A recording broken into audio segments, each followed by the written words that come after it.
नमस्कार, कैसे हैं आप सभी। तो आज के क्लास में हम लोग देखेंगे एनटीपीसी 2021 में ट्रिग्नोमेट्री से पूछे गए सभी क्वेश्चंस। दो वीडियो आपका इसका बनेगा जिसमें हम लोग एनटीपीसी के सारे क्वेश्चंस को कर पाएंगे। ठीक है, क्योंकि बहुत सारे क्वेश्चंस आपके ट्रिग्नोमेट्री के अंदर पूछे गए थे। साथ ही साथ आपका 2024 और 25 में रेलवे के जितने भी एग्जाम हुए हैं वहाँ पे ट्रिग्नोमेट्री से क्वेश्चन का क्या पैटर्न रहा है उनको भी हम लोग देखेंगे। तो कुल मिलाकर के दो वीडियो में इस टॉपिक को हम लोग यहाँ पे सारे प्रीवियस ईयर क्वेश्चंस को कर लेंगे। क्लास के अंत तक जरूर बने रहिएगा ताकि हर एक कॉन्सेप्ट आपको अच्छे समझ में आ सके। देखिएगा, पहला क्वेश्चन क्या है। यहाँ पे बहुत इजी सा क्वेश्चन है, लेकिन इस टाइप का क्वेश्चन जो है अक्सर एग्जाम में देखने को मिलता है, न केवल एनटीपीसी में बल्कि रेलवे के सभी एग्जाम में यहाँ से सवाल आपका जो है वह पूछा जाता है। बोला क्या है, कॉट थीटा का वैल्यू 12/35 है। तो आप सबको एक बात पता है कि कॉट थीटा बराबर क्या होता है। तो कॉट थीटा बराबर होता है आधार, यानी कि ऊपर वाला हो जाएगा हमारा बेस और नीचे वाला हमारा क्या हो जाएगा, परपेंडिकुलर, यानी आधार बट्टा लंब होता है ना। क्या होता है आपका, आधार बट्टा लंब। अब आपके पास आधार भी है, लंब भी है, तो कर्ण कैसे निकालेंगे।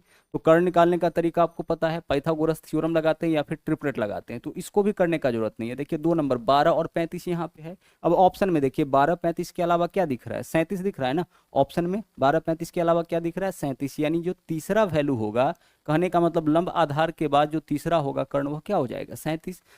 छोटा वैल्यू होगा हम आसानी से निकालेंगे, ट्रिपलेट की मदद से निकाल सकते हैं, पाइथागोरस थ्योरम लगा सकते हैं, या फिर आप ऑप्शन की मदद से निकाल सकते हैं। ठीक है, 12-35 के अलावा तीसरा डाटा जो 37 आपको दिख रहा है, 37 ही आपका कर्ण होगा। अब हमें क्या बताना है, सेक थीटा का वैल्यू क्या होगा।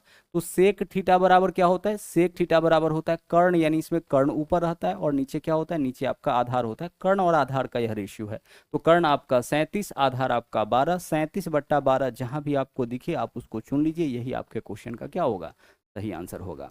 तो अक्सर आपके सामने इस तरह का क्वेश्चंस मिलता है जिसमें कोई एक ट्रिग्नोमेट्रिकल वैल्यू आपको दिया जाएगा और उसके बेसिस पर जो है बाकी 5 जो ट्रिग्नोमेट्रिकल रेशियो है वह आपसे पूछा जा सकता है। जैसे यहाँ पे आपका कॉट दे करके सेक पूछा गया, उसी तरीके से कोई भी एक दे करके बाकी के 6 में से कोई भी पूछा जा सकता है। उम्मीद करते हैं कि ऐसे क्वेश्चंस को करने में आपको दिक्कत नहीं हो रहा होगा। सारे ट्रिग्नोमेट्रिकल रेशियो जो है वो आपको याद होना चाहिए। साइन क्या होता है, p/h का रेशियो होता है, यानी p/h लिखते हैं, लंब बटा कर्ण लिखते हैं, कॉस आधार बटा कर्ण लिखते हैं, tan लंब बटा आधार लिखते हैं, बाकी तीनों इसका रिवर्स हो जाता है। आगे चलिए, अगला सवाल देखिए। यहाँ पे अगला सवाल देखिएगा क्या है, यहाँ पे 1 - cos p into 1 + cos p है। तो एक बात आप सबको पता है कि a - b में जब हम a + b से गुणा करते हैं, यह तो अलजेब्रिक फॉर्मूला है। a - b में जब a + b से गुणा करते हैं तो होता है आपका a² - b²। तो देखिए a - b into a + b, तो a², तो एक का स्क्वायर कितना हो जाएगा सर, एक का स्क्वायर एक होगा, और -b², तो b के जगह कॉस है तो कॉस का स्क्वायर करेंगे तो क्या हो जाएगा, cos² p हो जाएगा। तो इन दोनों के गुणनफल के रूप में हम क्या लिख सकते हैं, 1 - cos²। और यह चीज भी आपको पता है कि 1 - cos² थीटा बराबर क्या होता है, sin² थीटा होता है। तो यह क्या हो गया आपका sin² p। तो सीधे इसको देख करके देखिए, हम इसको देखे समझ में आ गया कि यह क्या है आपका sin² p। तो अब sin² p का मान 3/4 है। किसका मान, sin² p का मान 3/4 है, sin² का। तो हम इधर से स्क्वायर हटाएंगे तो इधर वाले का रूट हो जाएगा। तो 3 का रूट करेंगे तो √3 हो जाएगा, 4 का रूट करेंगे तो कितना होगा, 4 का रूट करेंगे तो 2 हो जाएगा। समझ पा रहे हैं, यह क्या है 1 - cos p into 1 + cos p, यानी कि 1 - cos² p। अब 1 - cos² थीटा होता है sin² थीटा, यानी कि यह sin² थीटा है। तो sin² थीटा का मान 3/4 है, तो sin थीटा का मान स्क्वायर हटाइएगा तो दाहिनी तरफ रूट हो जाएगा, √3/2 हो जाएगा। अब साइन कितने डिग्री का मान √3/2 होता है, तो आप बोलोगे कि सर यहाँ पे आप कह सकते हैं कि p का मान जो होगा, थीटा का मान जो होगा वह 60 डिग्री होगा, क्योंकि साइन 60 डिग्री का मान ही आपका कितना होता है, √3/2 होता है। अब हमें क्या बताना है, हमें बताना है सेक p का मान, यानी सेक 60 डिग्री का मान। तो आप बता दीजिए कि सेक 60 का मान कितना होता है। तो सेक 60 का मान आपका 2 हो जाता है। कितना होता है, सेक 60 का मान 2 होता है। तो दो चीज आप यहाँ पे देखे हैं, एक तो आप देखे हैं कि इस तरह का जो क्वेश्चन है ना, साइन कॉस टैन कॉट में से किसी एक का, सभी 6 जो रेशियो उसमें से किसी एक का मान देकर के बाकी का मान पूछा जा सकता है। और यहाँ जो आप क्वेश्चन देख रहे हैं वो वैल्यू के ऊपर आधारित है, जो आपका 0 से लेकर के 90 डिग्री तक आप याद करते हैं, sine 0 degree, sine 30 degree, sine 45, sine 90, उसके ऊपर आधारित यह आपका सवाल था। ठीक है, चलिए, तो यह दो चीज तो ट्रिग्नोमेट्री का बिल्कुल बेसिक है, यह सब आप लोगों को यहाँ पे पता होना चाहिए। अब अगला सवाल देख लीजिए क्या है। यह जो सवाल है ना वह आपका डिपेंड करता है यहाँ पे क्वाड्रेंट के ऊपर। जैसे आपको पता है कि कुल मिलाकर के जो है, जब दो लाइन एक दूसरे के ऊपर इस तरह से लंबवत होती है तो चार भाग में यह बढ़ता है, चार क्वाड्रेंट में बढ़ता है, इसी को हम लोग बोलते हैं क्वाड्रेंट। ठीक है, चतुर्थांश बोला जाता है। यह पहला हो गया, यह दूसरा है, यह तीसरा है, यह चौथा है। यह हमारा क्या है, फर्स्ट क्वाड्रेंट है। ठीक है, यह हमारा सेकेंड क्वाड्रेंट है, यह हमारा थर्ड क्वाड्रेंट है। ट्रिग्नोमेट्री के अंदर बहुत अच्छे तरीके से इन चीज़ों को हम बताते हैं। यह आपका फोर्थ क्वाड्रेंट है। फर्स्ट क्वाड्रेंट जो है वो आपका शुरू कहाँ से होता है, यह आपका 0 डिग्री है, यहाँ से शुरुआत कर रहे हैं। यह आपका कितना डिग्री है, 90 डिग्री। अब 90 के अंतराल पर, चूंकि आप देख रहे हैं परपेंडिकुलर है, तो 90 के अंतराल पर आपका बढ़ रहा होगा। तो यह आपका 180 डिग्री हो गया, यह आपका 270 डिग्री हो गया, और फिर इसमें ऐड अगर हम करते हैं 90 तो कितना हो जाएगा, 360 डिग्री। यानी यहीं पे आपका 360 डिग्री आ जाता है। तो एक चीज और यहाँ से क्लियर हो गया कि 360 डिग्री बराबर क्या होता है, 0 डिग्री। जहाँ 0 डिग्री है वहीं 360 डिग्री है। तो हम 0 डिग्री के लिए 360 लिख सकते हैं, 360 के लिए 0 लिख सकते हैं। एक्स बराबर वाई होने का मतलब क्या है कि वाई की जगह एक्स, एक्स की जगह वाई लिख सकते हैं। तो आप देख पा रहे होंगे कि 0 डिग्री के पास ही आपका क्या आ गया, 360 डिग्री। तो यह आपका पहला क्वाड्रेंट हो गया, यह सेकेंड क्वाड्रेंट है, यह थर्ड क्वाड्रेंट, यह आपका क्या है, फोर्थ क्वाड्रेंट है। क्वाड्रेंट मतलब कि यह घर है। यह घर है किसका, यह ट्रिग्नोमेट्री का घर है। और ट्रिग्नोमेट्री जो है अपने परिवार के साथ का जो भी सदस्य है यहाँ पे चारों क्वाड्रेंट में, चारों घर में आपका रहता है। पहला जो क्वाड्रेंट है, इस पहले क्वाड्रेंट को यह कॉमन रूम बना दिया और यह बोला कि यहाँ जितने भी रेशियो हैं, ठीक है, वह सारे के सारे पॉजिटिव है। यानी पहला रूम सबके लिए यह कर दिया, कॉमन हॉल इसको कर दिया कि फर्स्ट क्वाड्रेंट में, यानी sine cos tan cot sec cosec, पता है आपको 6 रेशियो है। तो 6 में से कोई भी रेशियो 0 से 90 के बीच अगर आता है तो वह पॉजिटिव होता है। और आप याद करिए कि जो आप मान याद करते हैं, 0 डिग्री, 30 डिग्री, 45 डिग्री, 90 डिग्री, यहाँ तक याद करते हैं, और इसमें से कोई आपको नेगेटिव नहीं मिलता होगा। चाहे 45 का मान निकालिए, 60 का मान निकालिए, साइन निकालिए, कॉस निकालिए, सबका मान क्या मिलता है आपको, पॉजिटिव। पॉजिटिव क्यों मिलता है, क्योंकि जो फर्स्ट क्वाड्रेंट है उसमें जो भी वैल्यू आता है सब आपका पॉजिटिव होता है। साइन कॉस टैन कॉट सब क्या रहता है, सब पॉजिटिव। लेकिन बाकी जो 3 आप देख रहे हैं कमरा, वह आपका रिजर्व किया गया है। जो सेकेंड क्वाड्रेंट है वह किसके लिए रिजर्व है, यह आपका साइन के लिए रिजर्व है। ऊपर से ही चलते हैं, जब आप लिखते हैं तो किस क्रम में लिखते हैं, पहले साइन लिखते हैं, फिर कॉस लिखते हैं, फिर टैन लिखते हैं, कॉट, इस प्रकार से लिखते हैं। तो पहला जो है वह आपका साइन के लिए रिजर्व है। अब जहाँ साइन आएगा वहीं पे आपका कॉसेक भी आएगा। आप बोलोगे सर साइन के साथ कॉसेक क्यों आएगा, क्योंकि साइन का ही रिवर्स कॉसेक होता है। अब सेकेंड क्वाड्रेंट आपका, सेकेंड क्वाड्रेंट साइन कॉसेक के लिए है। इसका मतलब क्या हुआ, इसका मतलब है कि सेकेंड क्वाड्रेंट में साइन और कॉसेक जो होगा वह पॉजिटिव होगा, बाकी सभी नेगेटिव। जैसे अगर हम आपसे कह दें कि 135 डिग्री किस क्वाड्रेंट में लाइज करेगा, आपका 135 डिग्री कौन से क्वाड्रेंट में आ जाएगा, आप बोलोगे सर सेकेंड क्वाड्रेंट में, क्योंकि फर्स्ट क्वाड्रेंट तो 0 से 90 तक है और 90 से 180 के बीच आपका 135 डिग्री आता है। तो 135 डिग्री आपका कौन से क्वाड्रेंट के लिए है, सेकेंड क्वाड्रेंट। तो अगर आप 135 डिग्री का मान निकालिएगा, मान चाहे जो भी आए, ठीक है, जो भी मान आपका आएगा, आगे चल के यह भी आपको सिखाया जाएगा कि 135 का मान आप कैसे निकालिएगा। तो 135 डिग्री का मान चाहे जो भी आए, लेकिन अगर आप साइन 135 डिग्री और कॉसिक 135 डिग्री का मान निकालते हैं ना, तो यह आपका पॉजिटिव आएगा। लेकिन बाकी सभी रेशियो, चाहे आपका कॉस हो, टैन हो, कॉट हो, सेक हो, इन सब का, बाकी जो 4 आपका बच गया उन सब का मान नेगेटिव। यानी अगर हम आपसे कहे कॉस 135 डिग्री का मान पॉजिटिव होगा कि नेगेटिव, तो नेगेटिव होगा। टैन 135 डिग्री नेगेटिव होगा, कॉट 135 डिग्री नेगेटिव होगा, सेक 135 डिग्री नेगेटिव होगा। लेकिन कॉसेक 135 डिग्री का मान लीजिए XYZ कुछ भी आता है, लेकिन वह क्या होगा, आपका पॉजिटिव हो जाएगा, क्योंकि सेकेंड क्वाड्रेंट जो है, सेकेंड कमरा साइन कोसेक को अलॉट हुआ है, तो यहाँ पे यह पॉजिटिव होगा। इसके अलावा इसके कमरे में कोई घुसेगा वही आपका नेगेटिव होगा। अब तीसरा जो यह इसका कमरा था वह किसको रिजर्व किया, टैन को। तो जहां टैन आपका पॉजिटिव होगा वहीं तो कॉट भी आपका पॉजिटिव होगा। यानी थर्ड क्वाड्रेंट में टैन और कॉट क्या होगा, टैन और कॉट आपका पॉजिटिव होगा, बाकी जो 4 रेशियो आपका बच गया वह नेगेटिव। और ठीक उसी प्रकार से फोर्थ बचा कौन, कॉस। तो फोर्थ में कॉस और इसका उल्टा सेक, यह आपका पॉजिटिव होगा, बाकी सभी क्या रहता है, बाकी सभी आपका नेगेटिव होता है। क्लियर। तो इतना बात समझ में आ चुका होगा। First quadrant all positive, second में साइन कॉसेक पॉजिटिव होगा, बाकी सभी नेगेटिव। थर्ड में आपका टैन कॉट पॉजिटिव, बाकी सभी नेगेटिव। और फोर्थ में कॉस और सेक पॉजिटिव, बाकी सभी नेगेटिव। अब एक बात बताइए, यहाँ पे जो टैन थीटा का वैल्यू दिया है वह नेगेटिव है, तो टैन थीटा का वैल्यू नेगेटिव होने का मतलब क्या हो सकता है, सर टैन थीटा का वैल्यू यहाँ नेगेटिव आया है, इसका मतलब कि फर्स्ट क्वाड्रेंट तो नहीं होगा, क्योंकि फर्स्ट क्वाड्रेंट में साइन कॉस टैन कॉट सब पॉजिटिव होता है, तो आपका फर्स्ट क्वाड्रेंट नहीं होगा। एक और चीज, थर्ड क्वाड्रेंट भी नहीं होगा, क्यों नहीं होगा? क्योंकि थर्ड क्वाड्रेंट में भी tan क्या होता है? पॉजिटिव। तो यहाँ जो आप देख रहे हैं tan थीटा का मान -4/3 नेगेटिव है tan थीटा का मान। इसका मतलब क्या है? नेगेटिव होने का मतलब है कि न तो थर्ड क्वाड्रेंट और ना ही फर्स्ट क्वाड्रेंट होगा। यहाँ पे जो थीटा का वैल्यू है ना तो फर्स्ट क्वाड्रेंट में होगा और ना ही थर्ड क्वाड्रेंट में। क्लियर? तो tan नेगेटिव होने का मतलब क्या है? तो tan नेगेटिव होने का मतलब है कि यहाँ पे जो थीटा लाइज कर रहा होगा या तो सेकेंड क्वाड्रेंट में होगा या फिर फोर्थ क्वाड्रेंट में, क्योंकि सेकेंड और फोर्थ में ही आपका क्या हो सकता है? tan नेगेटिव हो सकता है। तो सेकेंड और फोर्थ में tan नेगेटिव हो सकता है। तो जहां tan नेगेटिव है वहां साइन थीटा का मान कैसा होगा?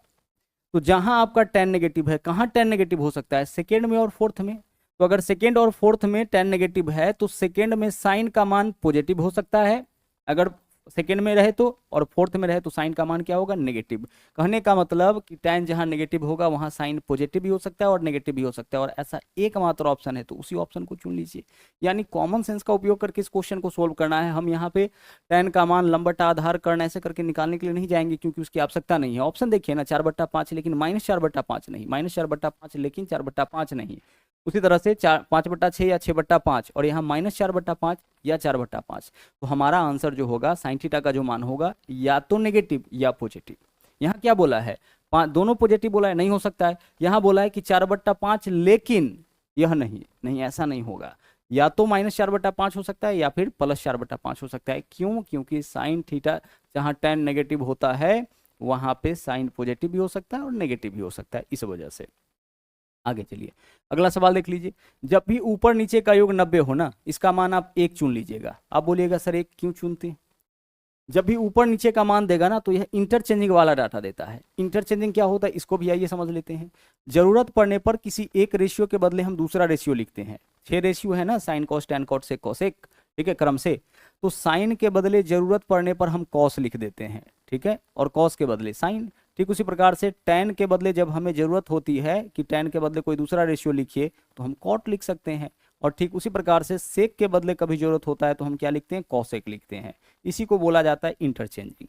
अब लिखने का मतलब क्या है? जैसे कभी साइन है, आपको यह बोला जाए कि साइन को कॉस में बदलिए, तो हम क्या करेंगे? साइन के बदले कॉस हम लिख सकते हैं कुछ शर्तों के साथ। लेकिन साइन के बदले क्या लिख सकते हैं? कॉस, और कॉस के बदले साइन। टैन के बदले कॉट, और कॉट के बदले टैन। सेक के बदले कॉसेक, और कॉसेक के बदले क्या लिख सकते हैं? सेक लिख सकते हैं। लेकिन कुछ कंडीशन है। कंडीशन क्या है? सिर्फ एक कंडीशन है, ध्यान रखिएगा। जैसे अगर हम आपसे कहे कि साइन 40 डिग्री बराबर हम क्या लिख सकते हैं, तो साइन के बदले हम क्या लिख सकते हैं? कॉस, तो आप कॉस लिख सकते हैं। अब जब साइन को आप इंटरचेंज कर दिए कॉस में, तो एंगल जो भी है ना उसको 90 में से घटा लीजिए। तो 40 डिग्री है ना, तो 90 - 40 कितना लिख देंगे हम? 50 डिग्री लिख देंगे। आप साइन 40 के बदले में कॉस 50 लिख सकते हैं, टैन 40 के बदले में कॉट 50 लिख सकते हैं, कॉट 40 के बदले में टैन 50 लिख सकते हैं, सेक 40 के बदले में कॉसेक 50 लिख सकते हैं। इसी को भी आप इंटरचेंज कर सकते हैं। साइन कॉस में चला जाएगा, कॉस साइन में, टैन कॉट में, कॉट टैन में, सेक कॉसेक में, कॉसेक सेक में। जरूरत के हिसाब से आप कर सकते हैं, ठीक है। तो साइन के लिए क्या लिख सकते हैं? कॉस। टैन के लिए क्या लिख सकते हैं? कॉट। कंडीशन सिर्फ इतना है कि आपको क्या करना है, जो एंगल होगा वो 90 में से घट जाएगा। जैसे आपसे हम यह कहे कि आप बताइए कि टैन 60 डिग्री बराबर क्या लिख सकते हैं? क्या इस रेशियो को हम दूसरे में कन्वर्ट कर सकते हैं? तो कर सकते हैं। टैन के बदले हम लिख सकते हैं कॉट। लेकिन क्या कॉट 60 लिखेंगे? नहीं, एंगल 90 में से घटाइए, 90 - 60 क्या लिखेंगे? 30 लिखेंगे। आप मान याद करके देखिए, याद होगा टैन 60 का मान भी √3 होता है और कॉट 30 का मान भी √3 होता है, बराबर हो गया। तो वही कॉन्सेप्ट यहाँ पे है, ऊपर नीचे में से किसी एक को इंटरचेंज कर लीजिए, या तो ऊपर वाला या नीचे वाला। आइए हम नीचे वाले को ही इंटरचेंज करते हैं। तो ऊपर टैन 73 है, इसको छोड़ देते हैं वैसे ही, टैन 73। नीचे वाला को अगर हम इंटरचेंज कर दे, कॉट के बदले लिखिए, तो हम क्या लिख सकते हैं? टैन लिख सकते हैं। तो कॉट 17 के बदले में क्या लिख सकते हैं? टैन। 90 - 17 फिर से कितना आ जाएगा? 73 डिग्री। तो इसके बदले में हम इतना लिख सकते हैं, ऊपर नीचे सेम वैल्यू हो गया, कट गया। तो हमने आपसे यही चीज कहा कि जब भी ऊपर नीचे का योग 90 होगा तो आपका ऊपर नीचे वाला जो डाटा देता है वो आपका वैसा ही देता है जो इंटरचेंजिंग में हो। इस वजह से इस दोनों को अगर हम काटेंगे तो मान क्या हो जाएगा? 1 हो जाएगा। और ऐसा कुछ क्वेश्चन प्रैक्टिस कर लीजिएगा तो फिर समझ में आ जाएगा। ऊपर साइन 73 रहता, नीचे आपका कॉस 17 होता, फिर भी क्या हो जाता? 1। तो आप इसको ऐसे याद रख सकते हैं कि ऊपर नीचे अगर इंटरचेंजिंग वाला हो और इसके एंगल का योग 90 हो रहा हो, इसका मतलब इसका मान 1 हो जाएगा। निम्नलिखित में से कौन सा सही नहीं है? कौन सा सही नहीं है? तो हमारा आंसर विकल्प ए हो जाएगा। यहाँ पे बोला है, क्या बोला है? दोनों 1 - हाँ, हमारा आंसर क्या हो जाएगा, हमारा आंसर ए हो जाएगा। अब बोलो कि सर इसको इतना आसानी से कैसे चुन लिए, तो हमें सभी ऑप्शन को चेक करना होगा ना कि कौन सा सही नहीं है। तो इस चारों ऑप्शन में से कोई एक ऑप्शन ही होगा जो सही नहीं होगा। तो बोला है कि 1 माइनस कॉस स्क्वायर ए इंटू ए माइनस 1 माइनस कॉस स्क्वायर ए माइनस साइन स्क्वायर ए बराबर 0 और 2 tan, अच्छा इन दोनों के बारे में बोला है। तो यह ऑप्शन को चेक करिए, देखिए sec square theta minus tan square theta बराबर 1 होता है। तो 9 sec square theta minus 9 tan square theta बराबर 9 होना चाहिए, बराबर में 2 दिया है, इस वजह से यह गलत है। जो गलत है उसी को हमें चुन लेना है, हमें बाकी के ऑप्शंस के ऊपर नहीं जाना है। अगला देख लीजिए, अगला यहाँ पे क्या है, बोला है tan a बराबर cot b। अभी जस्ट आप देखे थे tan a बराबर क्या है, tan a बराबर cot b है। तो tan के बदले में cot कब लिखा जाएगा सर, यह दोनों तो इंटरचेंजिंग वाला है, tan a बराबर cot b। आप देखिए अभी जस्ट देखे थे कि tan 20 डिग्री बराबर अगर हम आपसे कहे कि लिखिए तो क्या लिख सकते हैं सर, tan के बदले में cot लिखेंगे और एंगल 90 में से घटा लेंगे, तो 90 माइनस 20 क्या लिख सकते हैं हम, 70 डिग्री लिख सकते हैं। तो tan 20 के बदले में आप लिख सकते हैं cot 70 डिग्री। तो इसका मतलब है कि जब भी tan बराबर cot हो तो आप समझ जाइए कि दोनों के एंगल का योग कितना होगा, 90। तो tan बराबर cot है, इसका मतलब कि दोनों का एंगल, इसका एंगल a है, इसका एंगल b है, इसका सम कितना होगा, इसका सम आपका 90 डिग्री होगा। क्या केवल tan में होगा, नहीं, जो भी इंटरचेंजिंग वाला हो, अगर tan बराबर cot रहे, साइन बराबर cos रहे और सेक बराबर कौसेक हो, इन सभी जगहों पर इनके एंगल का सम क्या होगा, 90। हमसे यही पूछा है कि एंगल का सम क्या होगा, 90 डिग्री हमारा। अगला क्वेश्चन देखिए, अगला क्वेश्चन देखिए यहाँ पे क्या है, cot minus 15 degree minus tan 15 degree. 15 degree में आपको सबका मान याद रखना पड़ेगा, और अगर 15 डिग्री में आप मान याद रख लेते हैं तो फिर 75 डिग्री वही रिवर्स करके आपका मिल जाता है। इन सबको डिटेल में हम लोग अगले क्लास में देख लेंगे। फिलहाल देख लीजिए tan 15 डिग्री का जो मान होता है ना, ठीक है, tan कितना डिग्री, tan 15 डिग्री का जो मान होता है वो आपका होता है 2 माइनस रूट 3। क्या होता है, 2 माइनस रूट 3। और अगर आपसे हम यह कहें कि cot 15 डिग्री का मान क्या होगा, तो इसी का आपका उल्टा हो जाता है। तो जब इस फॉर्म में डाटा लिखा रहे तो उल्टा करने का मतलब है केवल बीच का चिन्ह बदल दीजिए, तो क्या होगा, 2 प्लस रूट 3 हो जाएगा। जो tan 15 का मान होगा वही क्या हो जाएगा, वही आपका cot 75 का मान होगा। क्यों, क्योंकि tan 15 के बदले में अगर हम आपसे कहे कि लिखिए तो क्या लिख सकते हैं आप, cot 75। तो cot 75 का मान भी क्या हो जाएगा, 2 माइनस रूट 3। और जो आपका यहाँ पे cot 15 का मान होगा वही tan किसका हो जाएगा, वही tan 75 का होगा। तो 75 डिग्री में 15 डिग्री या 75 डिग्री दोनों में से 3 ही आपको याद रखना है, एक तो साइन का, दूसरा कॉस का, तीसरा tan का। बाकी हम उल्टा कर लेते हैं। अगर हमें साइन 15 मालूम है, हमसे कौशिक 15 पूछा जाएगा, हम उसको उल्टा कर देंगे। अगर हमें कॉस 15 मालूम है, अगर सेक 15 पूछा जाएगा तो हम उल्टा कर देंगे। तो यहाँ देखिए tan 15 का मान 2 माइनस रूट 3 और cot 15 का मान 2 प्लस रूट 3 है, ठीक है, हम 15 डिग्री है। तो cot 15 डिग्री का मान क्या होगा, cot 15 डिग्री का मान आपका 2 प्लस रूट 3, यही तो होगा। और माइनस है, यहाँ पे क्या है आपका माइनस है, तो इसका जो मान होगा उसका चिन्ह बदलेगा। तो tan 15 का मान 2 माइनस रूट 3 है, तो इसका चिन्ह बदलेगा तो क्या हो जाएगा, -2 प्लस रूट 3। तो -2 प्लस रूट 3 इधर आपका आ गया, -2 plus 2 cancel, root 3 plus root 3 क्या हो जाएगा, 2 रूट 3। तो आपके क्वेश्चन का यही आंसर हो गया, 2 रूट 3, विकल्प डी। क्या आंसर हो जाएगा आपका, विकल्प डी हो जाएगा।